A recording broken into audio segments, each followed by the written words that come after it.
আমি আবারও বলছি, কান খুলে শুনে রাখো, জঙ্গলের নিয়ম না মানলে তাকে কঠিন বিচারের জন্য প্রস্তুত থাকতে হবে। এ কথা আমার মনে থাকবে মহারাজ। যদি অনুমতি দেন তাহলে আমি আসতে পারি। যাও, তবে আমার কথা মনে রেখো।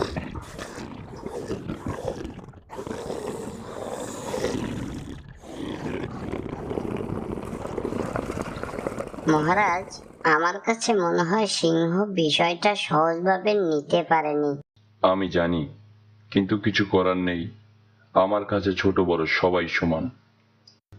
মহারাজ, আমার কাছে মনে হয় সিংহকে একটু সময় দিলেই সব ঠিক হয়ে যাবে।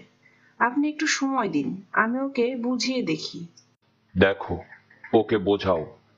এরপরে আমি আর কোনো অভিযোগ শুনতে চাই না। জি মহারাজ, আমি দেখছি সিংহকে। এখন তোমরা যেতে পারো। জি মহারাজ।